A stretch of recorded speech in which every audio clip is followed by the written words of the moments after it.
Okay, so our next paper is 2015 paper 2 chemistry. So this is J Advanced 2015 paper, paper 2. So first question again numerical based paper है. फिर से देखो पहले question लिखा है the number of hydroxyl groups in Q. तो आपको इसमें रिएक्शन लिखनी है. देखो सबसे पहले तो पहले काम में क्या करा है, H प्लस हीट देके रिएक्शन कराई है.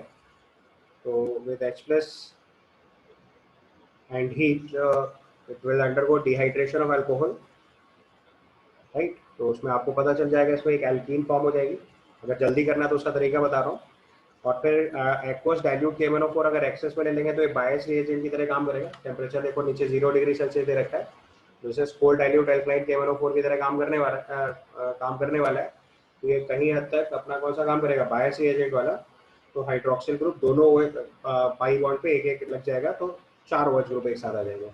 अगर केवल आंसर लिखना है तो डायरेक्टली 4 पे पहुंच सकते हैं. सॉल्व करना है तो मैं 1 मिनट पे लिख रहा हूँ. तो पहले स्टेप बाय स्टेप लिख रहा हूँ. देखो सॉल्विंग में टाइम खराब होगा क्योंकि आपको डिहाइड्रेशन ऑफ अल्कोहल की पूरी मैकेनिज्म फॉलो करनी पड़ेगी. बट अगर आपने केवल आंसर पॉइंट ऑफ व्यू से सॉल्व करना है तो मैंने आपको डायरेक्टली बताया कि इसमें देखो एक पाई बॉन्ड ऑलरेडी प्रेजेंट है और उसके बाद डिहाइड्रेशन ऑफ अल्कोहल फॉलो कर रहे हो आप.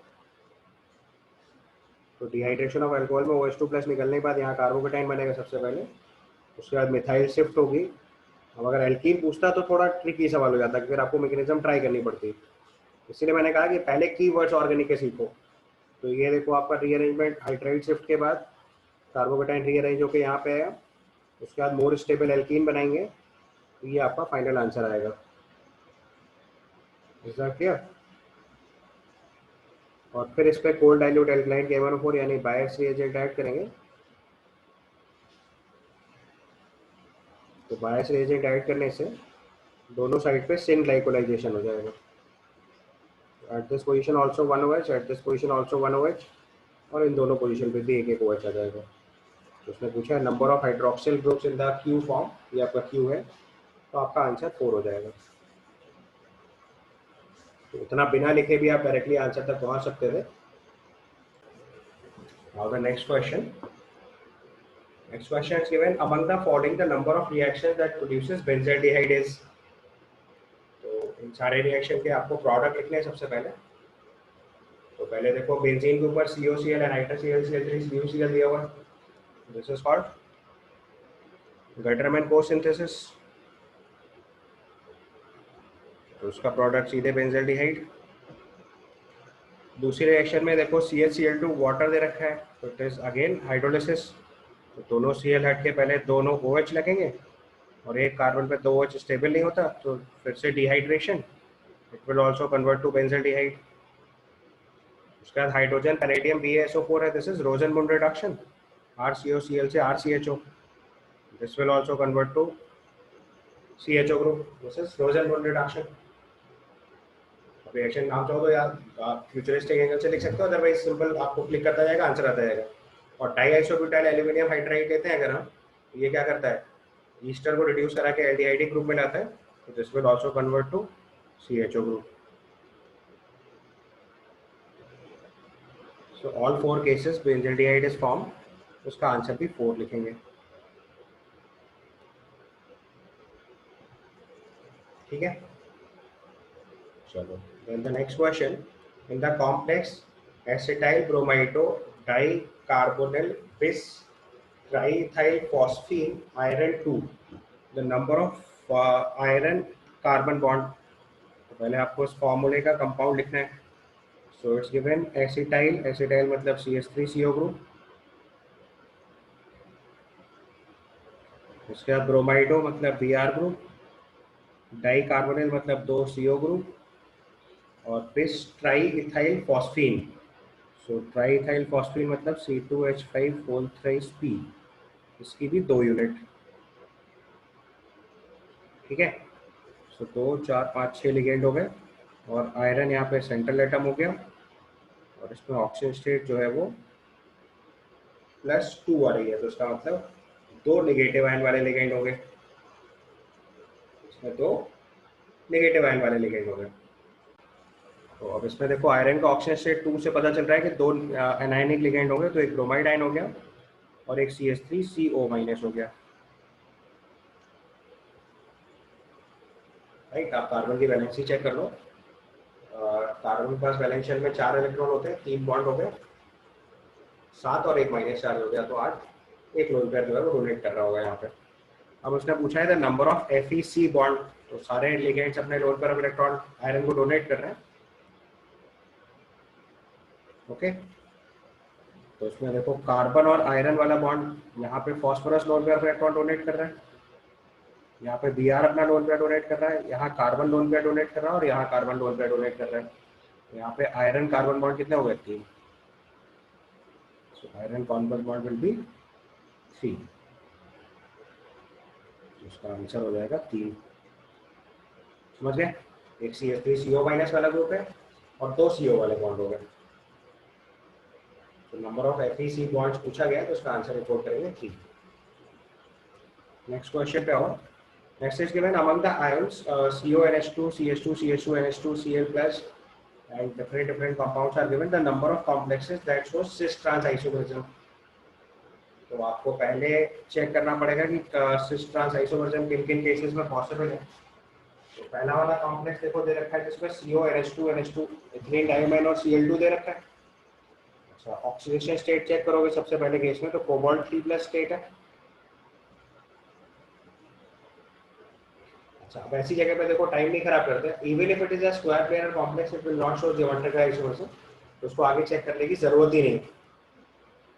24th क्वेश्चन में अगर हम फर्स्ट कंपाउंड में GI की बात सोचे भी, तो even if it will be a square planar complex, just a minute, not square planar because bidentate ligand 2 है, तो ये ऑक्टाहेड्रल कॉम्प्लेक्स बनेगा। देखिए आंसर, 2 बाइडेंटेड लिगेंड है तो it will be certainly an octahedral complex.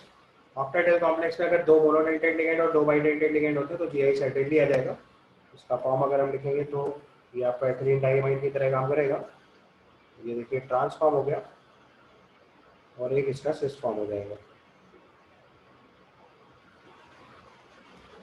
तो इट विल शो GI, तो मैं हाईलाइट करता चल रहा हूँ, तो GI दे रहे हैं। अगला वाला केस दे रखा है CrCl2 C2O4 रोल वाइज, ये भी काम कर जाएगा, सेम टाइप ऑफ सेटअप है ये भी। सेंट्रल एटम 2 मोनोडेंटेड लिगेंड और 2 बाइडेंटेड लिगेंड, तो इस केस में भी सर्टेनली GI आ जाएगा।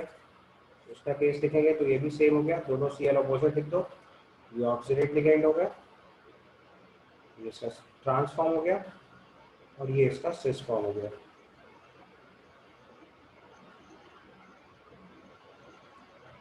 उसके बाद आयरन वाटर OH2+, ये भी सेम केस हो गया। अब आपको डायरेक्ट समझ में आ रहा है?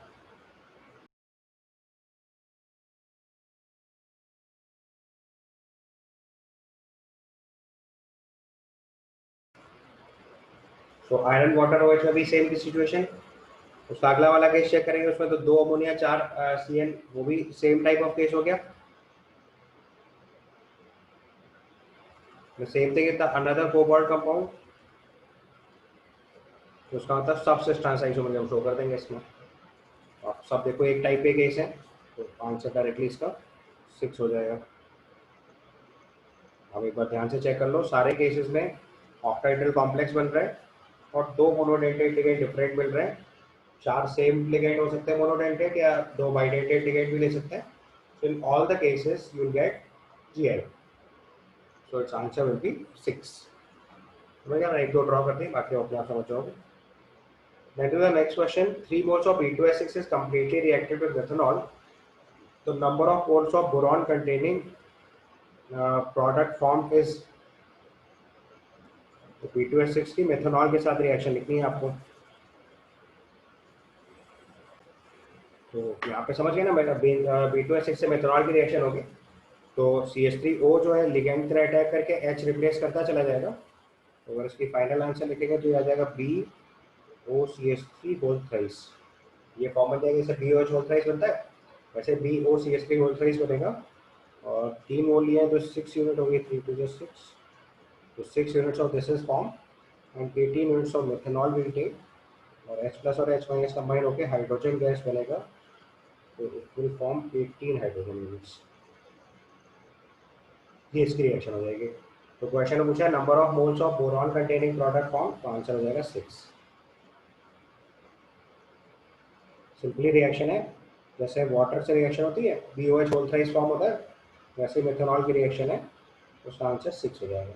OH की जगह OCH3 आ जाएगा, मेथनॉल की रिएक्शन बिल्कुल वाटर यानी सॉल्वेंट की तरह होगी। ठीक। Then question number 26, it's given the molar conductivity of a solution of a weak acid HX is 10 times smaller than the molar conductivity of the solution of a weak acid HY।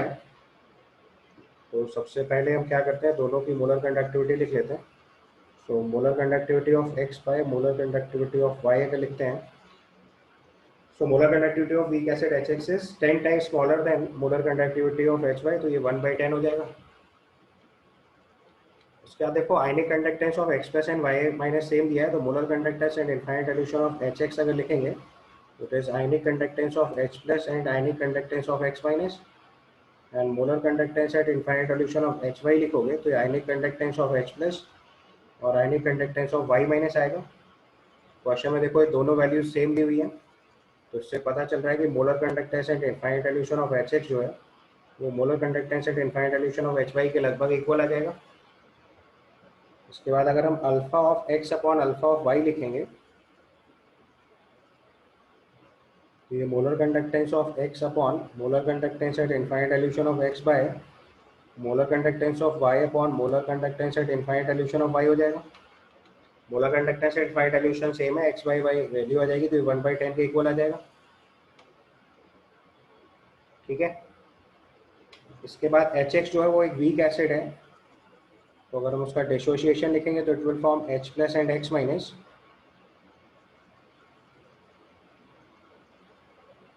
तो यहाँ से अगर हम इसका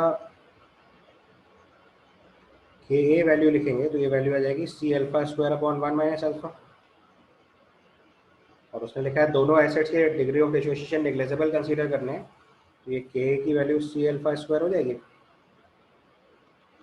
तो अगर हम Ka of HX upon Ka of HY लिखेंगे अगर, तो ये concentration of HX which is 0.01 upon concentration of Y which is 0.1 into alpha X upon alpha Y square आ जाएगा, और ये वैल्यू आप ऑलरेडी 1/10 निकाल चुके हैं। So this value becomes 0.01 by 0.1 into 1/100, so this comes out to be 10 to the power -3। अब बस दोनों तरफ लॉग लेके माइनस साइन से मल्टीप्लाई कर दो, तो log of Ka of HX minus log of Ka of HY is equal to log of 10 to the power -3। Minus sign से मल्टीप्लाई कर दोगे तो आ जाएगा Pk of HX minus Pk of HY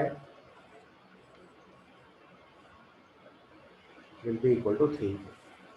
आपसे ये पूछा है Pk of HX minus Pk of HY पूछा गया है, तो that answer will come out to be 3।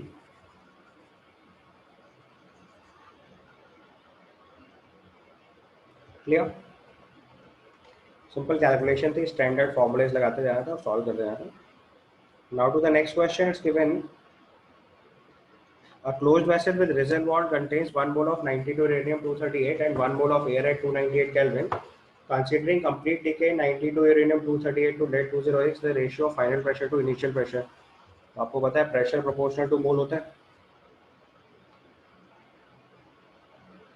तो 92 यूरेनियम 238 को अगर हम 82 लेड 206 में कन्वर्ट करेंगे तो इस प्रोसेस में 8 तो अल्फा पार्टिकल आ जाएंगे।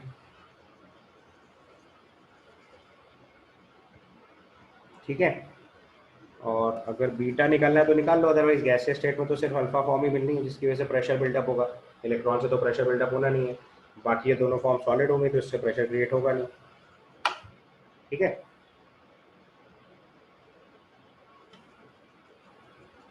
अगर लिखना है तो 6 बीटा आ जाएगा -6E0, ये फॉर्म इसका बैलेंस करके इक्वेशन बनेगी। तो इनिशियल प्रेशर जो है वो ड्यू टू 1 मोल एयर है, और फाइनल प्रेशर जो है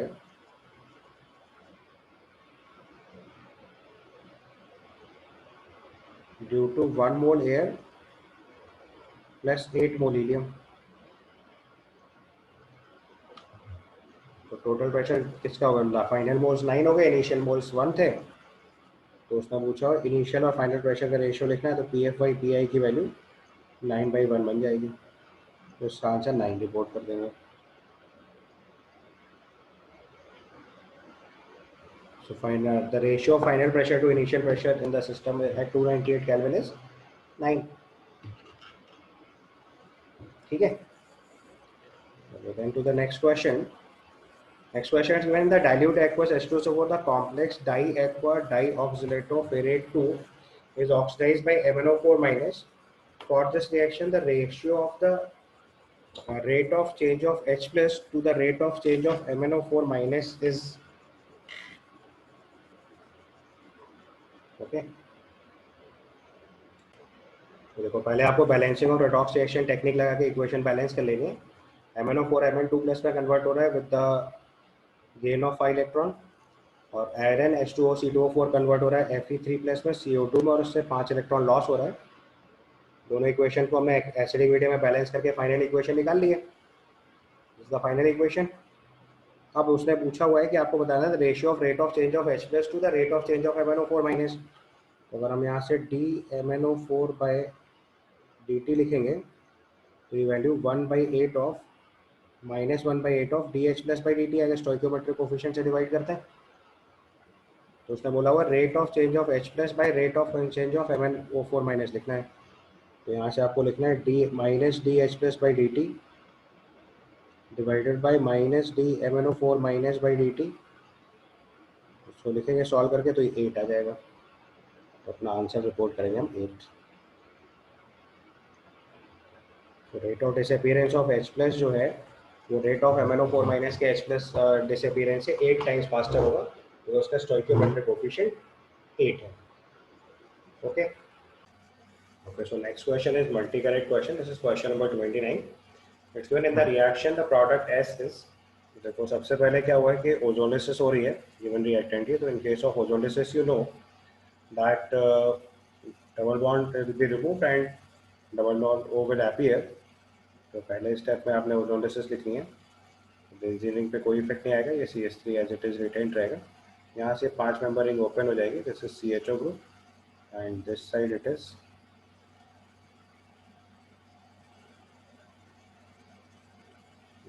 we have this C double bond group. So and this is H. So 1 2 3 4 5. This is the product form. In the first step, this is your R. After that, when you treat it with ammonia, so reaction of ammonia is ammonia derivative reaction. तो पहले किसी भी एक end पे ammonia derivative reaction कराओ. It will form first imine and then it will react on other side also. एक एक करके लिख सकते हो या दोनों स्टेप एक साथ लिख लो, आपकी चॉइस है. ये पहले इमाइन फॉर्म होगा CH double bond NH CH2 C double bond OH. उसके बाद ये नाइट्रोजन लोन पेयर दोबारा अटैक करके same nucleophilic addition followed by elimination reaction follow करेगा and your final product will be this N and then aromaticity will be regained. It will be like this. So as it is an aromatic ring, so this is the final product. And you can see as it is a multi-correct question, still its answer will be a single unit and its answer will be A. So answer for this question is A. A product match करा के देख लो. This is your product S. And as it is a multi-correct question, तो यहाँ पे multi-correct question, still the answer will be 1 only. Because major product लिखा जाता है organic reaction में. So its answer will be A only. Clear? Done? आगे चलो. Then question number 30. It's given the major product U in the following reaction. तो इसमें भी देखो सबसे पहले आपके पास एक बेंजीन है और हमारे पास एक we have CH2 double bond CH3. अगर आप ध्यान से इस रिएक्शन को देखो तो this is actually सबसे पहले इलेक्ट्रोफिलिक एरोमेटिक सब्स्टिट्यूशन फॉलो करेंगे. ये बेंजीन है, ये क्यूमीन है. तो this is cumene hydro peroxide reaction है. अगर ध्यान से देखो तो इसी अगले स्टेप पे हाइड्रोलिसिस कराता है तो उससे फिनॉल बनता है. बट ये इसका इंटरमीडिएट स्टेप तक पूछा है. तो अगर किसी को डायरेक्ट रिएक्शन याद आ जाती है तो सीधे भी लिख सकता है. ये पहला स्टेप तो cumene hydro peroxide cumene formation है. हाई प्रेशर पे हीट करा के इलेक्ट्रोफिलिक एरोमेटिक सब्स्टिट्यूशन होगा. यहाँ से फॉर्म होगा क्यूमीन. और क्यूमीन के बाद इसके radical initiator with oxygen reaction कराएंगे तो रेडिकल फॉर्मेशन हो जाएगा. So radical initiator with oxygen, so it will form cumene hydroperoxide. This will give you cumene hydroperoxide. इसका अगला स्टेप फॉलो करेंगे तो फिनॉल बन जाता है पूरी रिएक्शन। अगर आपको क्यूमिन हाइड्रोपेरोक्साइड रिएरेंजमेंट याद हो तो आप डायरेक्ट आंसर तक पहुंच सकते हो, अदरवाइज इसमें सिर्फ यहाँ पे पेरोक्साइड लिंकेज आ जाएगा। This is the product form. पहले क्यूमिन फॉर्मेशन होगा, उसके बाद पेरोक्साइड फॉर्मेशन होगा, तो इसके बेसिस पे इसका आंसर बी आ जाएगा। And it is a multi correct question, still answer will be single one. तो इसका आंसर अगर हम यू लिखेंगे तो answer will be B over here, cumene hydroperoxide will be form. इसका आंसर रिपोर्ट करेंगे बी। प्रोडक्ट्स अगर लिखने हैं तो मैंने आपको स्टेप बाय स्टेप प्रोडक्ट लिख के दिखा दिए। पहला प्रोडक्ट जो टी है दैट इज क्यूमीन, ये product T is cumene and Q is cumene hydroperoxide. Is that clear? Done, आगे बढ़ो। Next question number 31। This is again organic based question. So in this question is given the following reaction, the major product W is, तो देखो सबसे पहले aniline है, उसकी NaNO2 के साथ रिएक्शन करा रहा है, तो it will form diazonium salt first. तो पहले स्टेप पे अगर आप रिएक्शन लिखोगे तो रिएक्शन ऑफ एनिलीन की NaNO2 0 डिग्री सेल्सियस, ये सिंपली आपका डाइजोनियम सॉल्ट फॉर्म कर देगा।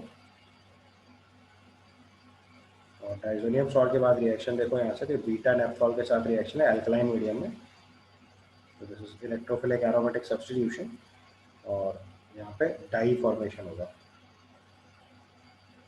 ये रिएक्शन है, उसका प्रोडक्ट लिखेंगे तो ऑरेंज रेड डाई फॉर्मेशन होता है, आपको याद होना चाहिए। यहाँ पे C6H5 N double bond N, ये N+ होता है, ये इस बीटा नेफ्थॉल से रिएक्शन करेगा। क्योंकि OH की पैरा पोजीशन ब्लॉक्ड है इसलिए ऑर्थो पोजीशन पे ये ग्रुप आके कनेक्ट हो जाएगा, and this will be the formula. ये आपकी ऑरेंज रेड कलर डाई होती है, अगर आपको पूरी रिएक्शन याद हो। And this is test of actually aniline. Orange red dye OH की ऑर्थो पोजीशन पे ग्रुप कनेक्ट होगा आके। ओके, सो इसका अगर आप फाइनल आंसर लिखेंगे क्वेश्चन नंबर 31 के लिए तो इट विल बी ए। आप ध्यान से देख सकते हो फिनॉल की ऑर्थो पोजीशन पे हमारे पास एजो कपलिंग लिखनी चाहिए, उससे आप इसको आसानी से पहचान सकते हो। पैरा पोजीशन ऑलरेडी ब्लॉक है, तो पैरा पोजीशन पे इसका प्रोडक्ट नहीं बन सकता। इसका आंसर अगर फाइनली लिखेंगे तो it must come out to be A. But okay, and question number 32 azo coupling reaction का example. Question number 32 is given correct statement regarding HClO, HClO2, HClO3 and HClO4 are the number of ClO bond in 2 and 3 together is 2. तो देखो इनके structures draw कर लो पहले फटाफट। So if you write HClO, so it is carrying 3 lone pair of electron and the OH unit। HClO2 लिखेंगे तो इसमें एक OH unit 2 lone pair of electron। HClO3 लिखेंगे तो it contains 2 C double bond O, 1 OH group and a lone pair of electron। And HClO4 के अंदर 3 C double bond होंगे और एक OH होगा। So the question is asked that the ClO bond, Cl double bond O bonds in 2 and 3 together. So this is structure number 1, this is 2, this is 3 and this is 4. तो 2 and 3 अगर लिखेंगे तो it will be total sum will be 3। उसका option A जो है वो incorrect हो गया। नेक्स्ट ऑप्शन क्या था, number of lone pair of electron on Cl in 2 and 3 together is 3। ये सही है, अगर आप लोन पेयर इलेक्ट्रॉन काउंट करोगे तो 1 2 3, तो उसका बी आंसर करेक्ट हो गया। Hybridization of Cl in 4 is sp3। तो इन सारे केस में अगर आप Cl का हाइब्रिडेशन लिखोगे तो ऐसे sp3 here, sp3 here, sp3 here and sp3 here, C भी करेक्ट हो गया। Amongst 1 and 4 the strongest acid is 1, तो ये गलत है। अगर यहाँ पे एसिडिक स्ट्रेंथ का ऑर्डर लिखेंगे, fourth is strongest acid, resonance से चेक कर सकते हो। एसिडिक स्ट्रेंथ का ऑर्डर लिखेंगे तो fourth is highest, then it is third, then it is second and finally it is first। ये ऑर्डर ऑफ एसिडिक स्ट्रेंथ है, तो ए और डी आंसर इनकरेक्ट हो गया, तो करेक्ट आंसर हमें लिखना है। सो करेक्ट स्टेटमेंट पूछा गया तो उसका आंसर हो जाएगा B and C. Is that okay? Clear? So answer will be B and C. Now question number 33। 33 is given the pair of ions where both the ions are precipitated upon passing H2S gas in presence of dilute HCl। तो अगर आपने H2S dilute HCl लिया हुआ है तो it is the group reagent of group 2। आपको पहले reagent याद आना चाहिए। सो HCl plus H2S combination is group reagent of second group basic radical, second group basic radicals. और अब अगर आप बेसिक रेडिकल्स चेक कर लो यहाँ पे, तो Ba2+ Zn2+, मैं ध्यान से देखो तो Zn2+ तो फोर्थ ग्रुप है, Ba2+ फिफ्थ ग्रुप है। मैं अगर इनके ग्रुप्स मार्क कर दूँ साथ साथ, ये फिफ्थ ग्रुप हो गया, ये फोर्थ ग्रुप हो गया, bismuth is third group, sorry bismuth is second group, iron is third group, bismuth second, iron third, copper is second group, lead is first and second दोनों में होता है, आप सेकेंड भी लिख सकते हैं। Mercuric ion is second group, bismuth is second group, this is the possibility. अब आपको पता है the pair of ion where both ion will be precipitated, तो दोनों सेकेंड ग्रुप के रेडिकल चाहिए, तो उसका आंसर हो जाएगा Cnd। इसका आंसर लिखेंगे तो Cnd। और अगर प्रेसिपिटेट्स लिखने हैं आपको, तो सी ऑप्शन में प्रेसिपिटेट है copper sulphide and lead sulphide, दोनों ब्लैक होते हैं। और डी ऑप्शन में प्रेसिपिटेट लिखेंगे तो मर्करी सल्फाइड ब्लैक होता है, और बिस्मथ सल्फाइड Bi2S3 आपका ब्राउन होता है। This is the possibility. इसका आंसर Cnd लिखना पड़ेगा। बाकी ग्रुप 3 और ग्रुप 4 फर्दर प्रेसिपिटेट नहीं होंगे। H2S अगर अल्कालाइन मीडियम में लेंगे तो ZnS विल बी प्रेसिपिटेटेड, सो 33 का आंसर हो जाएगा Cnd। Clear? Okay, into question number 34. It's when under the hydrolytic conditions, the compound used for the preparation of linear polymer and for the chain termination respectively. तो उसमें लिखा हुआ है कि आपको हाइड्रोलिटिक कंडीशंस लेनी है, the compound use for the preparation of linear polymer and the chain termination respectively. तो आपको पहले वो कंपाउंड लिखना है जिससे लीनियर पॉलीमर बनना है, और वो पॉइंट लिखना है जहाँ से चेन टर्मिनेट हो जाएगी। तो उसमें देखो सबसे पहले this is actually silicon formation, अगर ध्यान से कॉन्सेप्ट समझना है इसका तो दिस इज CH3 CH3 और यहाँ 2 Cl है। तो जब आप इसकी हाइड्रोलिसिस कराएंगे तो इसका हाइड्रोलिसिस प्रोडक्ट बनेगा CH3SiOH OH Si3 CH3। और बाद में इसका अगर हम पॉलीमरिक फॉर्म बनेगा तो लीनियर फॉर्म बनेगा ये, Si से एक ऑक्सीजन, फिर एक Si, फिर एक ऑक्सीजन, फिर एक Si, ऐसे जोड़ते चले जाओ, दोनों साइड पे ये ऊपर नीचे CH3 लग जाएंगे, और ये लाइक वाइज ऐसे चेन कनेक्ट होती चली जाएगी आगे। This will form linear silicon, ऐसे आप आगे कनेक्ट करते चले जाएंगे। This is your linear silicon. ठीक है। और अगर आपने कंपाउंड ये वाला ले रखा है CH3 बोथ साइड SiCl, तो इसकी वाटर से रिएक्शन होने के बाद जो प्रोडक्ट बनेगा दैट इज CH3 SiOH, और ये आगे फिर चेन टर्मिनेट कर जाएगी क्योंकि इसका एक ही ग्रुप इसके आगे कनेक्ट हो सकता है। तो इसका अगर हम सिलिकॉन फॉर्मेशन लिखेंगे तो it will form a unique silicon this one, और ये फर्दर आगे चेन कनेक्ट नहीं हो सकती, सो चेन टर्मिनेटिंग प्रोडक्ट इससे बनेगा, राइट। तो अगर इसका ऑप्शन सेट करेंगे हम, तो उसके बेसिस पे ऑप्शन आ जाएगा हमारे पास बी। इसका आंसर लिखेंगे B. This is the question of silicon, so its answer must be B. Clear? Although it is a multi-correct question, but इसका एक ही आंसर पॉसिबल है। अब बाकी ऑप्शन को ध्यान से देख लो, इसमें किसी में भी फिट नहीं हो रहा है। चेन टर्मिनेशन जो है वो 3 CH3 तीनों R ग्रुप होने चाहिए, और अगर हमें लीनियर पॉलीमर बनाना है तो दोनों तरफ OH ग्रुप चाहिए, तो this will be like this. Okay, इसका आंसर हम लोग लिखेंगे फाइनली बी। आंसर समझ में आ गया ना? चेन बनाना है तो 2 CH3 या 2 R ग्रुप होंगे और दोनों तरफ 2 OH ग्रुप बनेंगे, तो फर्दर चेन प्रोपोगेट होती चली जाएगी, लीनियर सिलिकॉन फॉर्मेशन हो जाएगा। और अगर चेन टर्मिनेट करना है तो 3 CH3 ग्रुप होंगे, तो फर्दर चेन आगे प्रोपोगेट नहीं करेंगे, तो answer must be B. Then comes question number 35. 35 is given when oxygen is adsorbed on a metallic surface, electron transfer occurs from metal to oxygen. Electron transfer occurs from metal to oxygen. The true statement regarding the adsorption is R. तो अब अगर electron transfer हो गया है तो आपको समझ आ गया ये केमिकल एडजॉर्प्शन हो गया। अगर हमारे पास मेटल से ऑक्सीजन की तरफ इलेक्ट्रॉन ट्रांसफर हो रखा है, तो इससे पता चल रहा है केमिकल एडजॉर्प्शन है।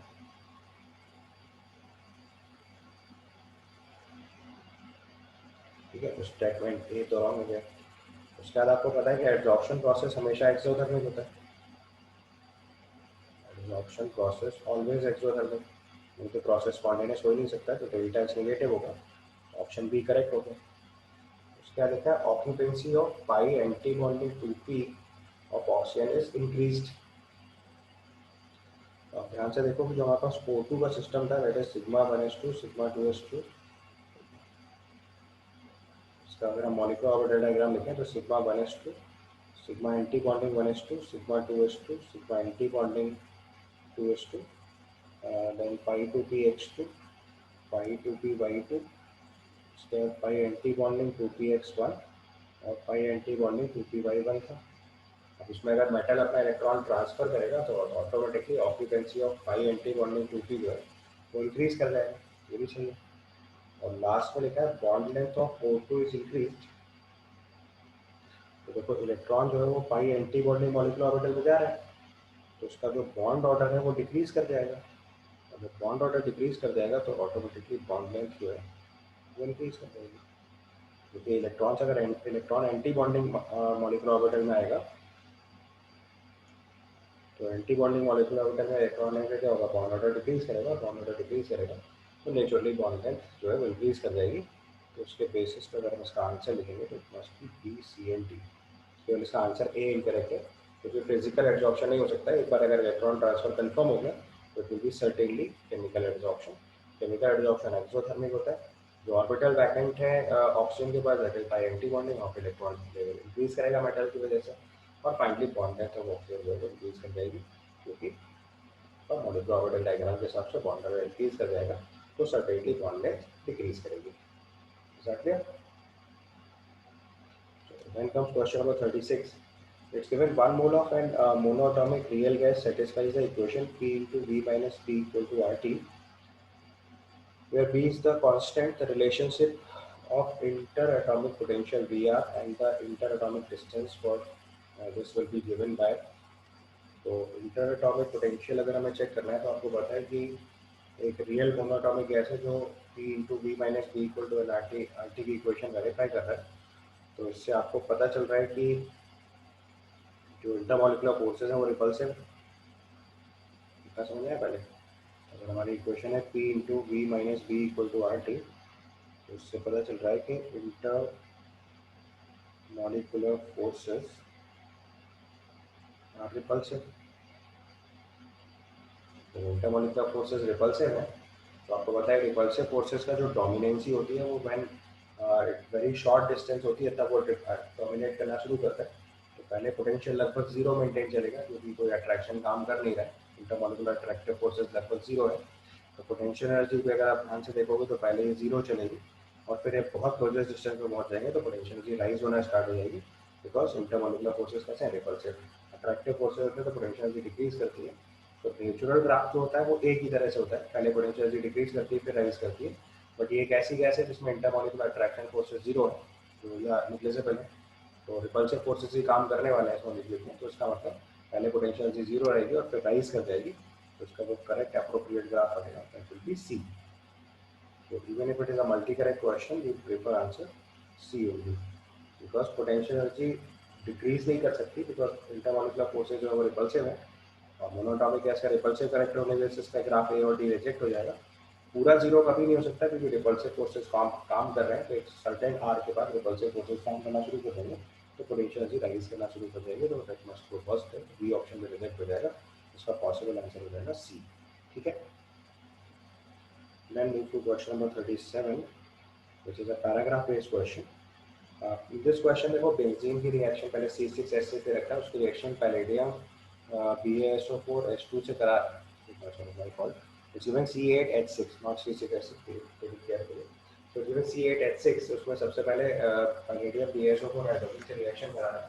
So this is indirectly Lindas catalyst, मैंने आपको प्रोडक्ट समझ में आ रहा होगा।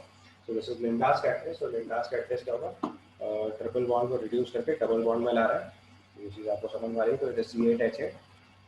उसके बाद देखो उसकी B2H6 H2O2 NaOH और वाटर के साथ रिएक्शन करा रहा है, दिस इज हाइड्रोबोरेशन ऑक्सीडेशन। और दूसरे एंड पे इसकी रिएक्शन देखो वाटर H2SO4 HgSO4 से करा रहा है, दिस इज ऑक्सीमर्कुरेशन डीमर्कुरेशन। ऑक्सीमर्कुरेशन डीमर्कुरेशन का जो प्रोडक्ट आ रहा है उसकी EtMgBr से रिएक्शन करा रहा है वाटर के साथ, फर्दर H प्लस हीट के साथ, तो Y लिखना है। तो आप देखो सबसे पहले उसने पूछा है कंपाउंड X, तो देखो कंपाउंड X में आपको एक क्लू देखो डायरेक्टली मिल रहा है तो जो हमारा स्ट्रक्चर स्टार्टिंग कंपाउंड है तो बेंजीन जरूर होगी, क्योंकि जो आपको स्ट्रक्चर देखा उसमें एक तो बेंजीन रहेगा और फर्दर डबल बॉन्ड के अक्रॉस वाटर का एडिशन कराएंगे अगर हम तो generally anti Markovnikov of addition होकर हम अल्कोहल तक पहुँचेंगे। और एंटी मॉर्कोनिक ऑफ एडिशन होगा तो इससे आपको इजीली क्लू मिल रहा है कि हमें सी प्रोडक्ट लिखना चाहिए, क्योंकि डबल बॉन्ड पे आपको लिंडास कैटलिस्ट से रिडक्शन होकर डबल बॉन्ड पता चल रहा है। डबल बॉन्ड के बाद फर्दर अगर आप देखो तो एंटी मॉर्कोनिक ऑफ एडिशन होगा तो वो इस टर्मिनल पोजीशन पे आएगा। तो ए और डी तो अल्कोहल है ही नहीं, तो वो पॉसिबल आंसर हो ही नहीं सकते। बी में देखो अल्कोहल जो है वो मॉर्कोनिक ऑफ प्रोडक्ट दिखता है, तो सी इसका पॉसिबल आंसर है। अब देखो ये सवाल जल्दी करने का तरीका, अगर आपने सिर्फ रिएक्शन के रिएजेंट्स को प्रिडिक्ट कर लिया तो आप डायरेक्ट आंसर तक पहुंच गए बिना कुछ एफर्ट मारे। बट अगर आपको नहीं पूरा समझ आ रहा है तो पूरा सॉल्व भी कर सकते हैं। तो पहले क्लू से हमने डिसाइड करा कि C8H6 के अंदर बेंजीन जरूर होगा, तो हमने C6H5 अलग कर लिया पहले। C6H5 अलग करने के बाद C8H6 में से उसके बाद हमारे पास जो कार्बन बचेंगे दैट विल बी 2, और 2 कार्बन के बाद हमारे पास एक H बचेगा, तो उसका मतलब सर्टेनली यहाँ पे C ट्रिपल बॉन्ड CH होना चाहिए। This is the possible reactant, right. इस पॉसिबल रिएक्टेंट के बाद अगर हम उसमें पैलेडियम BaSO4 हाइड्रोजन से रिएक्शन कराएंगे तो दिस इज लिंडास कैटलिस्ट। तो लिंडास कैटलिस्ट से ये ट्रिपल बॉन्ड जो है केवल रिड्यूस होकर डबल बॉन्ड तक पहुंचेगा, तो CH डबल बॉन्ड CH2 लिख सकते हैं। और फिर इसके बाद इस पर हाइड्रोबोरेशन ऑक्सीडेशन परफॉर्म करा दिया हमने, तो एंटी मॉर्कोनिक ऑफ मोड में वाटर का एडिशन होगा, जैसे CH2 CH2OH।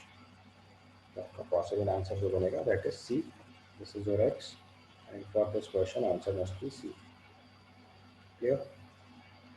अगले पार्ट में पूछा मेजर प्रोडक्ट वाई इज, तो देखो आपने स्टार्टिंग कंपाउंड का प्रेडिक्ट कर लिया। जो स्टार्टिंग कंपाउंड है C6H5 C triple bond CH। अब इसकी रिएक्शन अगर आप ध्यान से देखो तो it's treated with H2SO4 HgSO4 and water, that means addition of water with the मॉर्कोनिक of rule. Water का एडिशन मॉर्कोनिक ऑफ रूल से ट्रिपल बॉन्ड के अक्रॉस करा रहा है। आपको पता है ट्रिपल बॉन्ड के केस में HgSO4 स्पेशल कैटलिस्ट लेना पड़ता है। डबल बॉन्ड में रिएक्शन केवल H प्लस वाटर के साथ हो जाती है, ट्रिपल बॉन्ड के केस में HgSO4 एडिशनल कैटलिस्ट चाहिए होता है। तो जैसे addition of water with Markovnikov of rule, तो उसमें अगर हमने वाटर HgSO4 और H2SO4 ले रखा है तो मॉर्कोनिक ऑफ एडिशन होगा वाटर का, बाद में इसको टॉटोमराइज कर देंगे, ये हो जाएगा OH डबल बॉन्ड CH2, और फिर इसको टॉटोमराइज करके हम लोग फाइनली C6H5 COCH3 ले सकते हैं। This is the product form as per the given reaction which is C8H8O। और फिर इसके बाद ET-MgBr की रिएक्शन फॉलोड बाई वाटर करा रहे हैं, तो इस पर फर्दर ET-MgBr की रिएक्शन होगी फॉलोड बाई वाटर। तो ग्रिग्नार्ड एजेंट का न्यूक्लियोफिलिक अटैक होगा कार्बोनिल कार्बन पे, and our final product will be C6H5OH, and here it will be ET यानी कि CH2CH3, and this end it is added of CH3. This is the possible product by Grignard reaction। और Grignard reaction के बाद उसने देखो further H plus heat दे रखा है, मतलब डिहाइड्रेशन ऑफ अल्कोहल फॉलो करना है। तो यहाँ से आपने H plus followed by heat दे रखी है, so it will be like dehydration of alcohol.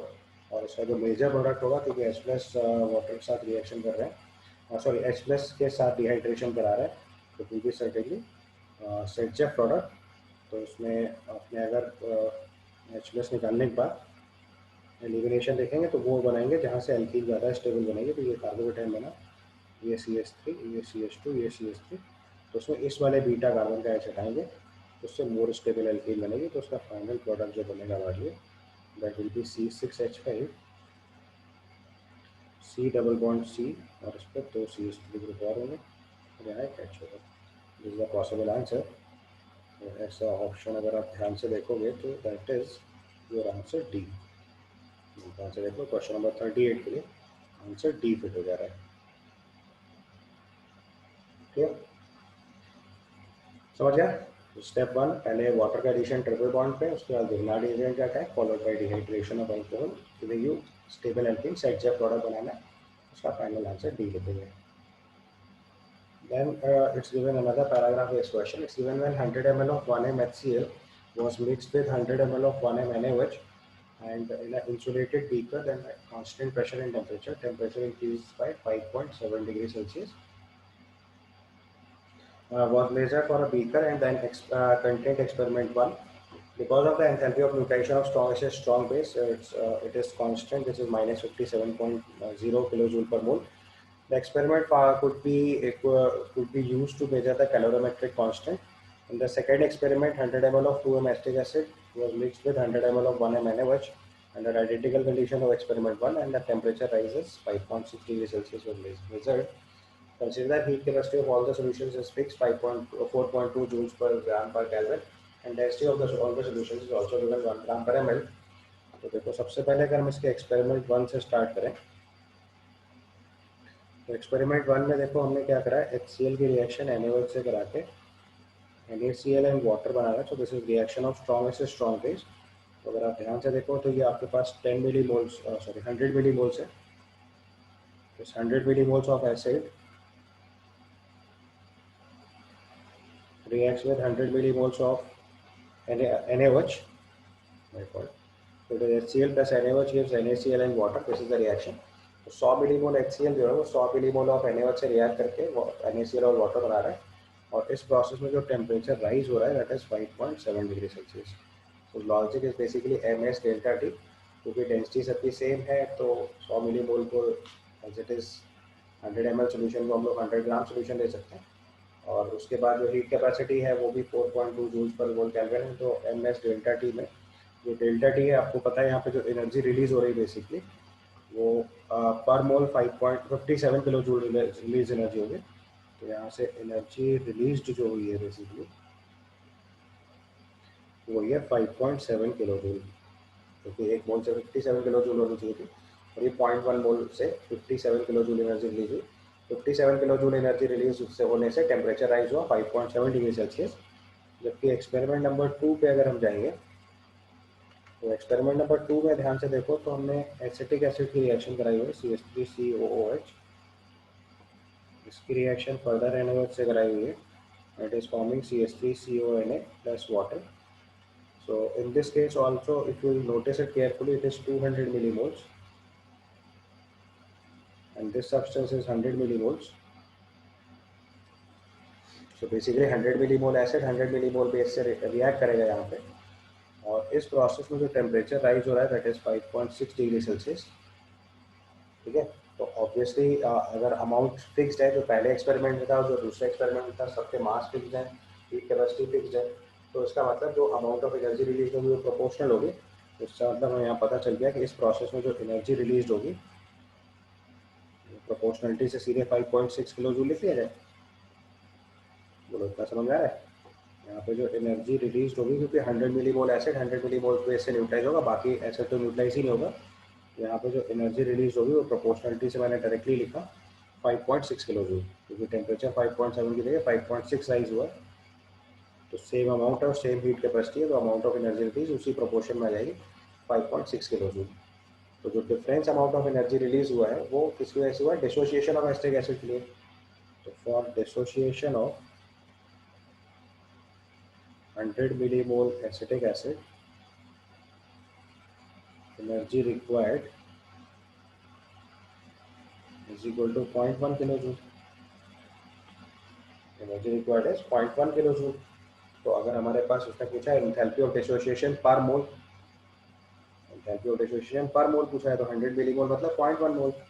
तो 0.1 मोल एसिटिक एसिड के लिए एनर्जी रिक्वायर्ड है 0.1 kilo joule.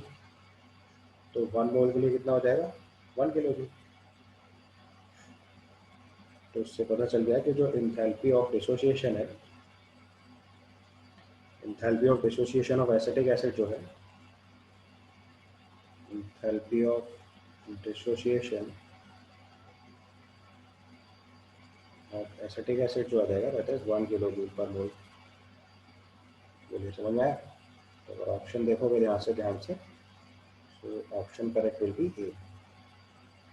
Option correct will be 1 kilo joule पर मोल. सो answer will B A. Is that okay? Now to the last question of this paper, it's given the pH of the solution after experiment number 2.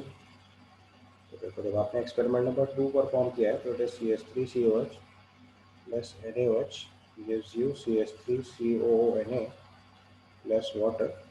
ये 200 millimole था, ये 100 millimole था. Reaction खत्म होने के बाद ये 100 मिलीमोल ये 100 मिलीमोल फॉर्म होगा. It forms acidic buffer with 100 millimole of acetic acid and 100 millimole of CH3CONA. So it is actually forming ideal buffer. यहाँ से pH is equal to pK लिख सकता हूँ plus log of salt by acid लिखना चाहिए था, but दोनों के मिलीमोल चूंकि सेम है तो log 1 बन जाएगा, तो pH is equal to pK direct लिख सकते हैं। देखो ये स्पीड अप करने का तरीका है, आपको जरूरी नहीं पूरा फॉर्मूला लिखेंगे, तो मुझे आपको पूरा सोल्यूशन समझाना है, that's why I am writing. Otherwise question यहाँ से डायरेक्टली पता चल गया था that it is an ideal buffer, so pH is equal to pK because millimoles of CH3COH and CH3CONA both are 100, तो वो कैंसिल आउट हो रहा है। अब क्वेश्चन के हिसाब से बस pH is equal to pK लिखना है, and in the question somewhere k is given 2 into 10 to the power minus 5, तो अगर हम यहाँ से pH लिखेंगे तो इट आ जाएगा 5 minus log 2, 2 into 10 to the power minus 5 है, so pH is equal to pK and pK is 5 minus log 2 and log 2 is 0.3, so it is approximately 4.7. So as per the given questions, your answer must be B. Okay, so this completes your paper.